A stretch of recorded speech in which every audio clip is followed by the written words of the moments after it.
terremotos dos últimos 100 anos, seguido de uma devastadora onda de tsunami. O Japão ainda não conseguiu contar os mortos, ainda não tem uma ideia exata do tamanho da destruição. Nós vamos ao vivo a Nova York com o correspondente Rodrigo Bocardi, que tem as últimas informações. Boa noite, Bocardi.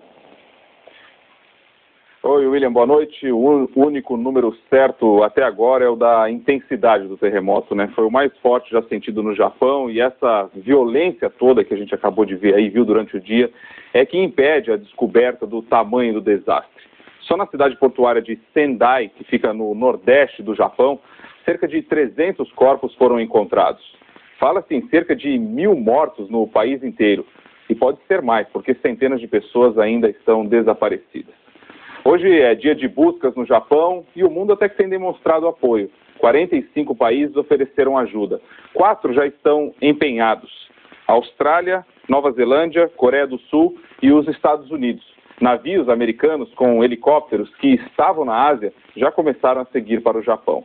E os soldados das bases americanas lá no Japão também foram mobilizados. Aqui nos Estados Unidos, depois da tensão o dia inteiro de o tsunami atingir a costa oeste americana, esse fim de noite de sexta-feira parece estar mais tranquilo, completamente diferente da manhã de sábado japonesa. Nesta última noite, muita gente dormiu assim no Japão. Nas estações de trem, de metrô, executivos fizeram de suas pastas os seus travesseiros. Dormiram? Difícil. Foi uma noite tensa, com o povo sentindo mais tremores, contando mortos, buscando desaparecidos. O amanhecer, além de mostrar o tamanho da destruição, permitiu ver escombros sobre as pessoas. No meio de soterrados, desaparecidos, o resgate. Um por um. Mais pelo ar do que por terra. Está difícil chegar a lugares mais afastados dos grandes centros. Ruas, avenidas, estradas estão destruídas. Para complicar, em alguns lugares ainda há fogo, depois de mais de 20 horas do terremoto, do tsunami, como nessa refinaria de petróleo em Chiba, perto de Tóquio. Lá os bombeiros não conseguem nem chegar perto por causa do forte calor. Como se não bastasse, ainda é preciso dominar o fogo depois de ser vencido pelo tremor da terra e pela força da água. Essa sequência de tremor de terra e tsunami não pegou o Japão desprevenido. Mesmo assim, foi devastadora. Trânsito, ruas lotadas, transporte público paralisado e milhares de pessoas tentando voltar para casa. Tudo isso em Tóquio, poucas horas depois do terremoto. Mesmo a 370 quilômetros de distância do epicentro, a capital também sacudiu. O suficiente para que a população, temendo novos tremores, saísse de casa e fosse às ruas para se proteger. O alarme de que um terremoto estava chegando soou às 2h45. E um minuto depois, 2h46 da madrugada no Brasil, a terra tremeu. O epicentro do pior terremoto da história do Japão foi no Oceano Pacífico, na costa leste do país. A região nordeste foi a mais atingida.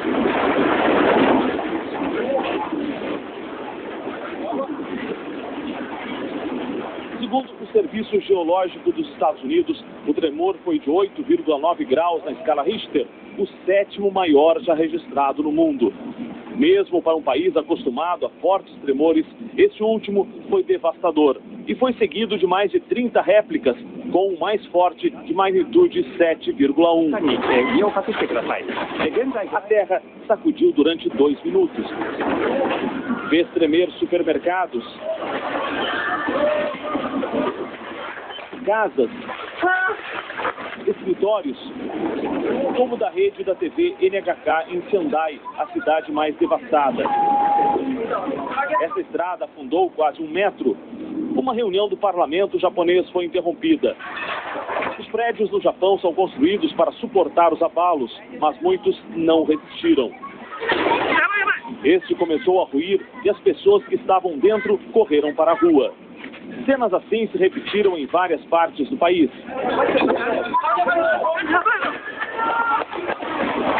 Às 2h55, 9 minutos depois do primeiro tremor, o governo japonês emitiu um alerta de tsunami, repetido por emissoras de rádio e TV. Nem tinha dado tempo de se recuperar do susto quando as ondas de 10 metros de altura começaram a se aproximar e invadir a costa nordeste do país, na ilha de Honshu, principal do arquipélago japonês, 1h04 depois do terremoto.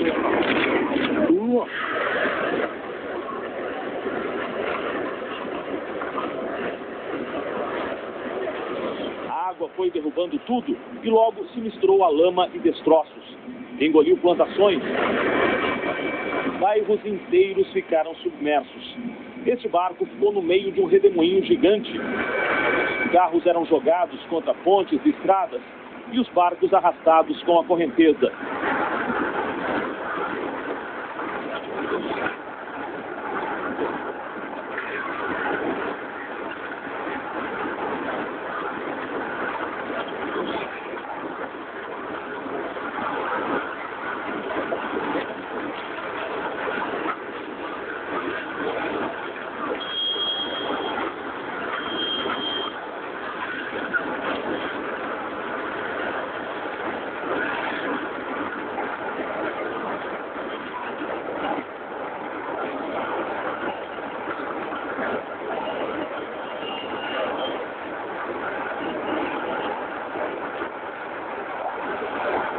As pessoas fugiram para o alto do terminal principal do aeroporto de Sendai. A água invadiu a pista.